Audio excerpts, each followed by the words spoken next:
1975 की एक साधारण शाम राजस्थान के श्री गंगानगर में एक युवा कलाकार मंच से उतरता है। लोग तालियां बजा रहे होते हैं। किसी को अंदाजा नहीं कि वो भारत का सबसे खतरनाक जासूस होगा। एक ऐसा आदमी जिसने पाकिस्तान की सेना के अंदर घुसकर भारत को ऐसी खुफिया जानकारी दी जिससे इंदिरा गांधी को मजबूरन उनकी सफलताएं देखकर ब्लैक टाइगर कहना पड़ा। लेकिन जिस देश के लिए उसने सब कुछ खो दिया, उसी देश ने आधिकारिक रूप से कभी ये स्वीकार ही नहीं किया कि वो उनका जासूस था। समझने के लिए हमें 1970 के दशक के अंत में जाना होगा। भारत और पाकिस्तान के बीच रिश्ते उस समय भी उतने ही तनावपूर्ण थे जितने आज हैं। 1971 का युद्ध खत्म हो चुका था, बांग्लादेश बन चुका था। पाकिस्तान तेजी से अपनी सेना को मजबूत कर रहा था। नए मिसाइल प्रोग्राम, नए परमाणु प्रयोग। भारत के सामने समस्या ये थी कि पाकिस्तान के अंदर क्या चल रहा है, इसकी असली जानकारी बहुत कम थी। उपग्रह सीमित थे, डिजिटल निगरानी लगभग नहीं थी। इसलिए उस समय की सबसे शक्तिशाली खुफिया तकनीक थी मानव जासूस। और इसी जगह से शुरू होती है एक ऐसी कहानी जो किसी जासूसी फिल्म से भी ज्यादा अविश्वसनीय है। 1975 में लखनऊ में एक राष्ट्रीय नाट्य प्रतियोगिता हो रही थी। स्टेज पर एक युवा कलाकार अभिनय कर रहा था। उसकी आवाज़ दमदार थी, उर्दू लहजा बिल्कुल स्वाभाविक। राजस्थान के श्री गंगानगर का एक साधारण लड़का, नाम रविंद्र कौशिक, उम्र 23 साल, पढ़ाई के साथ देशभक्ति नाटक करता है। विडंबना देखिए, प्रतियोगिता खत्म होती है, भीड़ छट जाती है और फिर एक शांत बातचीत होती है। दो आदमी उससे मिलते हैं। वे भारतीय खुफिया एजेंसी रॉ के अधिकारी थे। उसे कुछ सामान्य सवाल पूछे जाते हैं, परिवार के बारे में, पढ़ाई के बारे में। फिर अचानक एक सवाल आता है, अगर देश को ज़रूरत हो तो क्या आप कुछ बड़ा जोखिम उठा सकते हैं? ये सवाल सामान्य नहीं था, लेकिन उसने अपनी सूझबूझ से जवाब दिया, हाँ मैं तैयार हूँ। कुछ हफ्तों बाद उन्हें दिल्ली बुलाया गया। ये वर्षों का मिशन था, शायद पूरी जिंदगी का। एक बार शुरू हुआ तो वापस लौटना लगभग असंभव। और अगर पकड़े गए तो सरकार आधिकारिक रूप से ये भी स्वीकार नहीं करेगी कि वो उन्हें जानती है। यही जासूसी की सबसे कठोर सच्चाई है।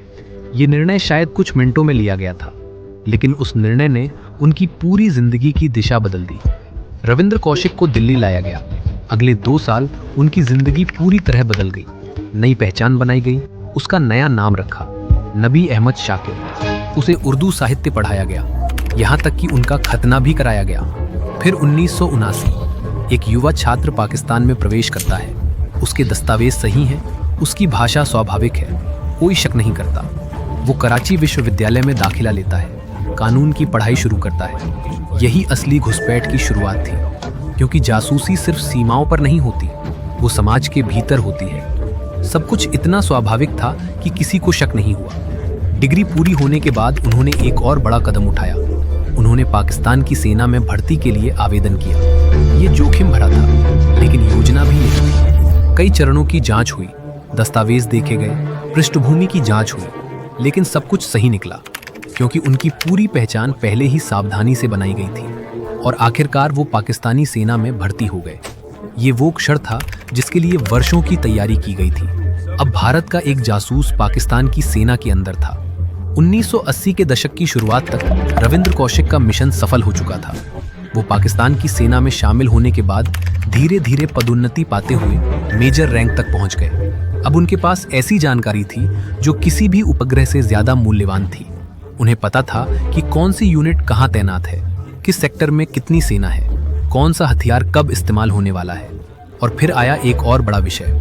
1970 के दशक के अंत में पाकिस्तान चुपचाप अपना परमाणु कार्यक्रम विकसित कर रहा था। कहूटा परमाणु कार्यक्रम, यूरेनियम संवर्धन की प्रक्रिया चल रही थी। ये वही प्रोग्राम था जो आगे चलकर पाकिस्तान के परमाणु हथियार कार्यक्रम की रीढ़ बना। इस परियोजना की जानकारी भारत और अंतर्राष्ट्रीय समुदाय के लिए बेहद महत्वपूर्ण थी। और इसी समय कौशिक द्वारा भेजी गई सूचनाओं ने भारत की रणनीतिक सोच को प्रभावित किया। ये सिलसिला चलता रहा, सटीक जानकारी, समय पर सूचना। लेकिन जासूसी दुनिया में एक नियम होता है, और ये नियम क्रूर है। जब तक एजेंट सफल है, वो अदृश्य नायक होता है, लेकिन अगर वो पकड़ा गया तो वही एजेंट अचानक किसी का नहीं रहता। यहीं से उनकी जिंदगी 2 हिस्सों में बंट गई। एक जीवन था जो पाकिस्तान देख रहा था, और एक जीवन था जो भारत के लिए जिया जा रहा था। दिन में वो एक पाकिस्तानी अधिकारी थे, सैन्य अभ्यास, अधिकारियों के साथ बातचीत। लेकिन रात में वो एक खुफिया स्रोत बन जाते। कौन सा यूनिट कहाँ तैनात है, किस सेक्टर में कितनी सेना है, कौन से हथियार कब भेजे जा रहे हैं। 1979 के बाद उन्होंने सबसे पहले पाकिस्तानी कॉर्प्स की जानकारी रॉ को दी। ये वही कमान है जो भारत पाक सीमा के सबसे संवेदनशील हिस्सों की निगरानी करती है। ये जानकारी भारत के लिए बेहद महत्वपूर्ण थी, क्योंकि इससे सीमा पर होने वाले संभावित हमलों का पहले से अनुमान लगाया जा सकता था। लेकिन वास्तव में यही जानकारी किसी भी सेना की वास्तविक ताकत और कमजोरियों को समझने में मदद करती है। जैसे किसी कंपनी के वित्तीय दस्तावेज देखकर उसका असली स्वास्थ्य समझा जा सकता है, वैसे ही सेना की प्रशासनिक संरचना देखकर उसकी युद्ध क्षमता समझी जा सकती है। लेकिन इस डबल लाइफ का एक और पहलू भी था। उन्होंने पाकिस्तान में शादी कर ली। उनकी पत्नी का नाम था अमानत। कुछ समय बाद उनका एक बेटा हुआ, अरीब। एक पत्नी जो उन्हें पाकिस्तानी अधिकारी समझती थी, एक बेटा जो उन्हें अपना पिता मानता था, और दूसरी तरफ एक देश था जिसके लिए वो सब कुछ दांव पर लगाए बैठे थे। ये जासूसी का सबसे कठिन हिस्सा होता है, क्योंकि जासूस सिर्फ दुश्मन से नहीं लड़ता, वो अपनी पहचान से भी लड़ता है। रॉ ने रविंद्र कौशिक को एक नया नाम दिया, ब्लैक टाइगर। जासूसी की दुनिया में कोड नेम सिर्फ पहचान नहीं होते, वे एक दर्जा होते हैं। और ये नाम उन्हें यूं ही नहीं मिला, क्योंकि वे दुश्मन के इलाके में अकेले काम कर रहे थे। कोई बैकअप नहीं, कोई सुरक्षा नहीं, कोई आधिकारिक पहचान नहीं, और फिर भी वो पाकिस्तान की सेना के भीतर लगातार जानकारी भेज रहे थे। कभी कभी सबसे महत्वपूर्ण हथियार बंदूक नहीं होता, वो जानकारी होती है, और जानकारी वही ला सकता है जो दुश्मन के भीतर हो। इसी समय भारत की प्रधानमंत्री इंदिरा गांधी तक कौशिक की रिपोर्ट्स की चर्चा पहुंची, और वहीं से उन्हें ये उपाधि मिली, ब्लैक टाइगर। एक ऐसा एजेंट जो दुश्मन के इलाके में शिकार कर रहा था। लेकिन इतिहास में एक और नियम भी होता है, जितना बड़ा ऑपरेशन उतना बड़ा जोखिम। 1983, 4 साल का सफल मिशन, और फिर एक गलती। लेकिन ये गलती रविंद्र कौशिक की नहीं थी, ये गलती थी उनकी अपनी एजेंसी की। रॉ मुख्यालय ने फैसला किया कि पाकिस्तान में कौशिक से संपर्क फिर से स्थापित किया जाए। इसके लिए एक नया एजेंट भेजा गया, नाम था इनायत मसीह। समस्या ये थी कि मसीह एक कम अनुभवी एजेंट था, और उससे भी बड़ी समस्या ये थी कि उसे सीधे एक high value deep cover agent से संपर्क करने भेजा गया। जासूसी की दुनिया में ये लगभग आत्मघाती निर्णय माना जाता है, क्योंकि जितने ज्यादा लोग किसी मिशन को जानते हैं, उतना ही बढ़ जाता है उसके लीक होने का खतरा। और वही हुआ।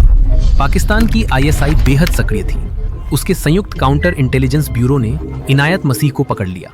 फिर शुरू हुई पूछताछ, और पूछताछ हमेशा सवाल जवाब से नहीं होती, कई बार उसमें यातना भी होती है। मसीह ज्यादा देर तक टिक नहीं पाया, वो टूट गया। उसने सब बता दिया, मिशन, संपर्क, और सबसे महत्वपूर्ण, रविंद्र कौशिक की असली पहचान।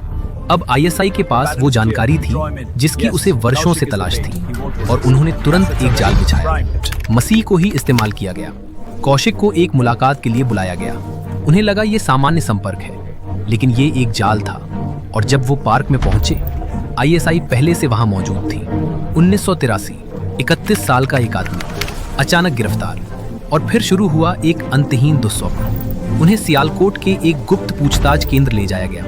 ये कोई सामान्य जेल नहीं थी, ये वो जगह थी जहां जासूसों से रहस्य उगलवाए जाते थे। 2 साल तक पूछताछ चली, और ये पूछताछ बेहद क्रूर थी। उन्हें बिजली के झटके दिए गए, घंटों तक पानी से यातना दी गई, इतनी बुरी तरह पीटा गया कि कई हड्डियां टूट गई, यहाँ तक कि उनके नाखून प्लास से उखाड़ दिए गए। पूछताछ करने वालों का सिर्फ एक लक्ष्य था, नाम, अन्य एजेंटों के नाम, रॉ के नेटवर्क के नाम, भारत के ऑपरेशन के विवरण। लेकिन एक समस्या थी, कौशिक चुप रहे। उनकी चुप्पी ही उनकी सबसे बड़ी ताकत बन गई। रिपोर्ट्स के अनुसार उन्होंने कभी भी आधिकारिक रूप से ये स्वीकार नहीं किया कि वो भारतीय एजेंट हैं। किसी अन्य एजेंट का नाम नहीं बताया।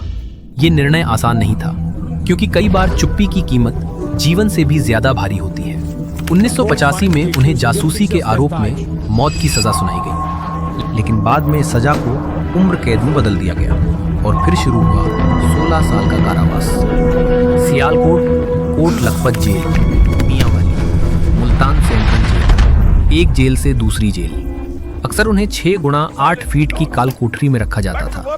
ताज़ी हवा लगभग नहीं, रोशनी बेहद कम, कुपोषण, बीमारियां, और ऊपर से जेल प्रहरियों की नियमित मारपीट। धीरे धीरे उनका स्वास्थ्य गिरने लगा। उन्हें पल्मोनरी ट्यूबरकुलोसिस हो गया, साथ ही गंभीर हृदय रोग भी। लेकिन इलाज लगभग नहीं था, और समय के साथ उनका शरीर कमजोर होता गया। जेल के अंतिम वर्षों में उन्होंने एक तरीका खोजा, पत्र। कुछ सहानुभूति रखने वाले प्रहरियों और रिहा होने वाले कैदियों की मदद से उन्होंने अपने परिवार तक पत्र भेजना शुरू किया। इन पत्रों में एक जासूस की असली पीड़ा दिखाई देती है। उनके परिवार को पहले ये लगता था कि वह दुबई में काम कर रहे हैं, लेकिन जब सच्चाई सामने आई तो परिवार टूट गया। एक पत्र में उन्होंने लिखा, क्या भारत जैसे बड़े देश के लिए कुर्बानी देने वालों को यही मिलता है?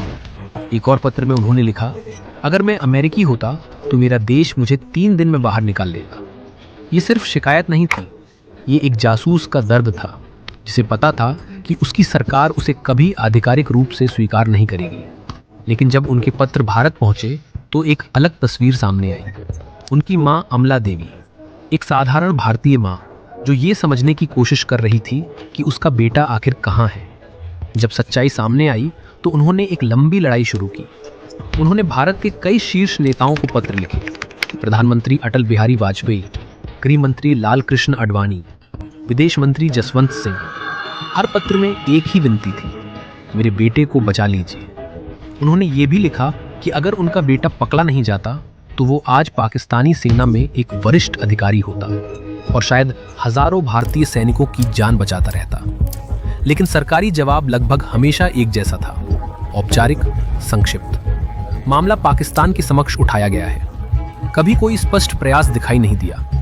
परिवार को सहानुभूति के रूप में एक छोटी सी पेंशन दी गई, पहले 500 रुपए, बाद में 2000 रुपए। लेकिन सरकार ने कभी आधिकारिक रूप से ये स्वीकार नहीं किया कि रविंद्र कौशिक भारत के एजेंट थे। The tragic and. समय धीरे धीरे गुजरता रहा। जेल की दीवारें वही रहीं, काल कोठरी वही रहीं। उन्होंने अपने परिवार से लिखा कि भारत से दवाइयां भेजी जाएं।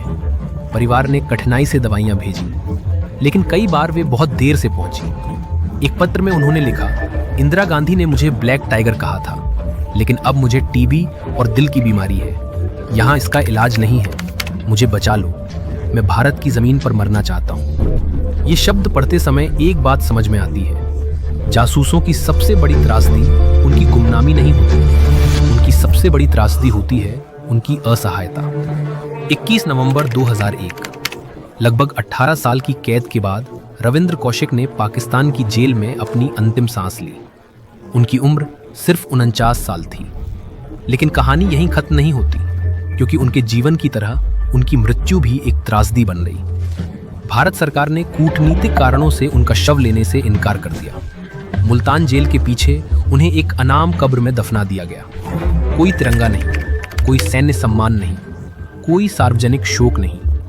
एक व्यक्ति जिसने अपना पूरा जीवन एक देश के लिए दिया, उसे अंत में अपनी मिट्टी भी नसीब नहीं हुई।